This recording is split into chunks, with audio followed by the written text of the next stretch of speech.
stops defensively, play as a team, then that's.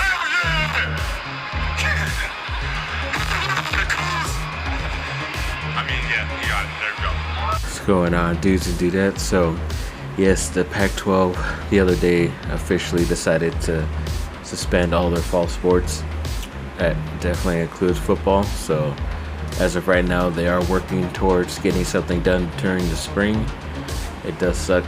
Won't be able to see USC play at any time this year, but I guess that's just 2020, and we'll see what the rest of college football does, because once the Pac-12 did that, then the Big Ten were like Ohio State and Michigan play. They canceled fall sports as well, but of course teams in the South or conferences in the South, like the Big 12, which is more Texas and Midwest, and then the SEC, which is Florida, Georgia, Alabama, all those guys, and the ACC, which includes Clemson and Duke and all those teams in the South, they're still planning on playing, which is ridiculous in my opinion, but we'll just see how that goes and how much they're gonna fail. I just think that they are.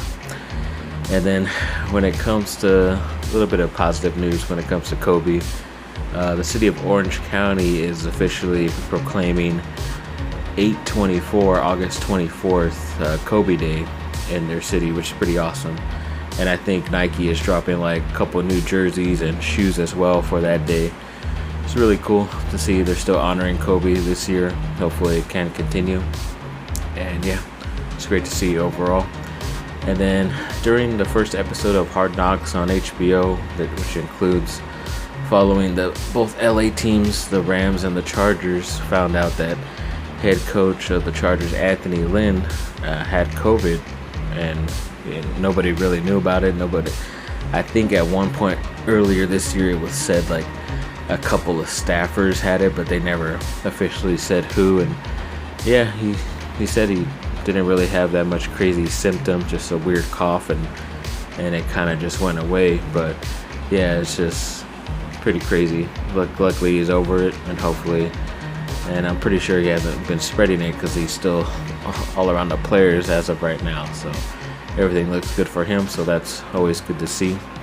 Then the NBA is implementing, like how we talked about before this whole bubble started, that once the playoffs came around, that they would allow family members and children and a couple of guests to come in for the NBA players to kind of get rid of this cabin fever of just being in the same room every single day for the past couple weeks and almost a month now or so.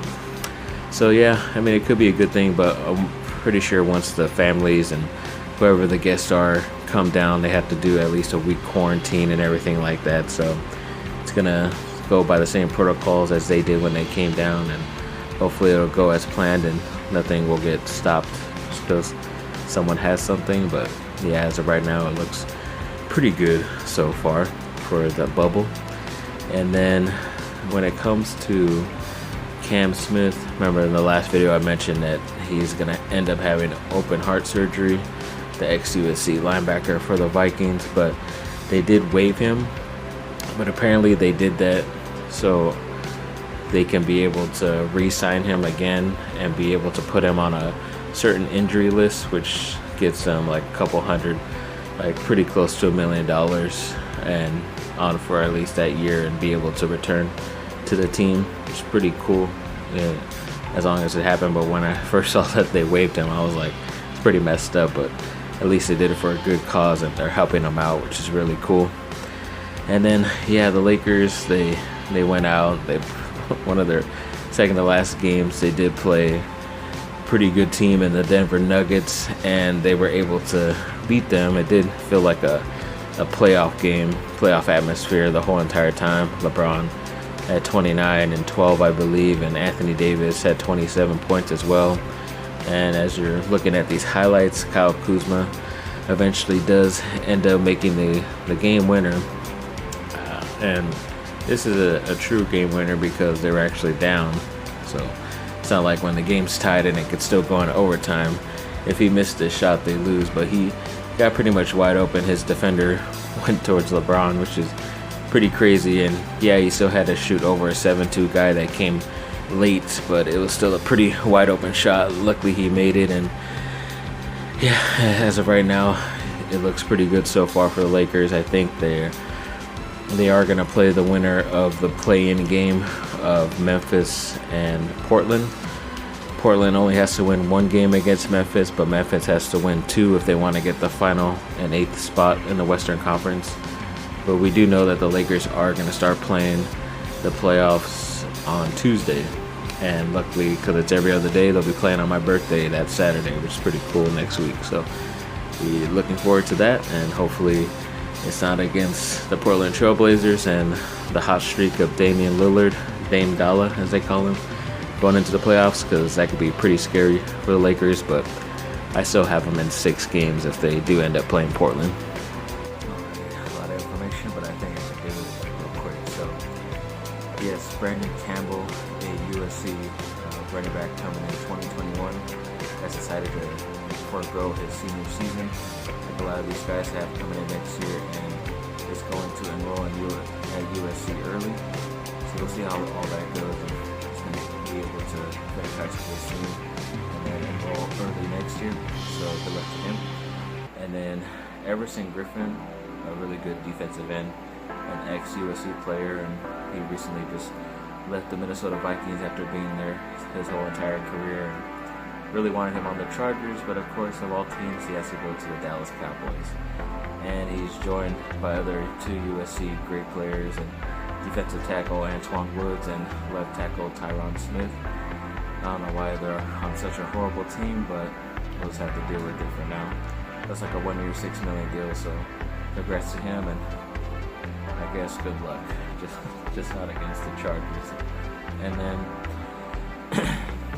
when it comes to Duke stuff, Duke players in the bubble, I've been doing a bit more research, and luckily was able to find a couple things to explain how good they've actually been in the bubble. And it's not just me blowing smoke, it's actually a lot of proof right there. So when it comes to all the players combined and their 3-point percentage, they're actually close to 50%, which is pretty crazy, even for a team to average that. But like a collective of like, what was it, like 15, 16 players we said a long time ago when the bubble started that were from Duke. So yeah, that's really awesome. And like I've been mentioning, one of my favorite players coming out of Duke, Grayson Allen, during the regular season before COVID, he was just averaging about 7 points a game. And then since the bubble started, of course, due to more injuries, but he's been averaging 17 points, and that's still coming off the bench. He hasn't been starting,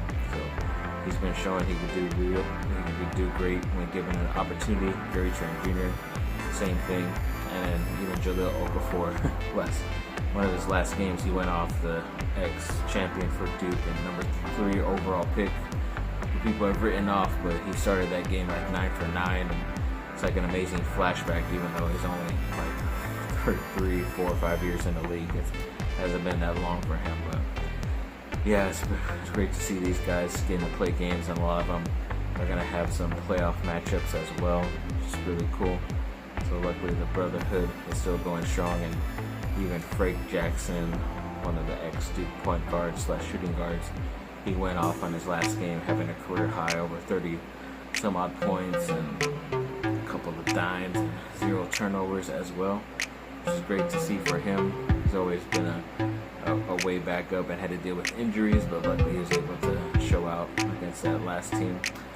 And yeah, it's just looking good for Duke so far in the bubble, and definitely glad to see all the success they're having. And hopefully I talked long enough for that long video to go through. But yeah, it was great to see. Definitely happy about that. And then also, someone on Instagram did they photoshopped Lakers jerseys on a couple of pretty good talented players in the NBA, saying imagining if they would be on the Lakers, how it would look and who would you want on the Lakers. I mean, I just can't think of Luka within this next decade, just because it'd be dumb to not take the max deal, or it could be a super max deal, kind of like how Lillard got, just because he's gonna be in those first, second, or third teams up until his final year of his rookie deal. So he's going to be able to get that supermax contract, and it's going to be over $200+ million, and that's tax free. So might as well just stay. So I'll wait to get him. Damian Lillard, I mean, after his contract, you don't know what he'll do. Maybe he might come to Lakers, but he looks good in the purple and gold. Klay Thompson, he had a chance but decided to go back to Golden State. Zach LaVine, I've been trying to get him trade-wise to the Lakers, but it's never worked out, and it looks like he is going to be traded from the Bulls this offseason, but of course it's not going to be to the Lakers. We already know that, which sucks. And, the Chris Paul thing, it works good in theory with LeBron, but I just don't know if Chris Paul could lead a Lakers team just solo. That's just my opinion, but maybe linking him up with Anthony Davis would be pretty cool if LeBron decides to move on to another team after this year, but have to wait and see. Pretty interesting thing to think about with those guys, but I don't see it happening. And some pretty interesting miscellaneous news. So I guess Tom DeLonge is going to be on a multiverse panel or something like that, something to do with UFOs or aliens or space, whatever, and he's going to try to still continue to fight to search for aliens and their existence and everything. So good luck to him. He's still doing this crazy stuff and still making the next Angels and Airwaves record from what I know. So definitely looking forward to that. Hopefully sometime in the fall. You just never know with that guy. And then Shia LaBeouf, one of my favorite actors for a while, ever since I noticed him on Even Stevens. Big shout out to the old ass Disney show. He was awesome there. Great in Transformers and other smaller movies like Charlie Countryman or Man Down. Most likely movies people have never heard of, but apparently he's been in talks with Marvel a lot, and especially with this Moon Knight character who's going to have a series on Disney Plus within the next couple years for Marvel. So he's getting back into doing some of these bigger-ish style type of movies, these blockbusters or even TV shows. Pretty crazy. And then even like a week later they said he was up for an X-Men role in Iceman, which is pretty interesting too, but I don't think they would go for him just because apparently that Marvel character is a homosexual, and I don't think even he would want to just do that. He'd have more respect if somebody else who was from that community to actually do it as well, which I think would be the better choice for Marvel. And yeah, it's really great to see. His new movie that recently is on demand right now, The Tax Collector, looked pretty crazy, and I just thought this whole body tattoo he got was fake, but it's actually real. He really got a full chest and torso tattoo on his body for a role. That's how dedicated and insane this guy is. I still haven't watched the movie, but I mean, it's got to be good. It got to be somewhat interesting after hearing that type of news. But yeah, and there may be a hint too that he might be rejoining the Transformers franchise. I don't know. Some industry guy may have hinted at something, but we'll see about that. Thanks for watching, people. Like and subscribe. Comment down below. Let me know what y'all think. Have a great rest of your day. Bye now.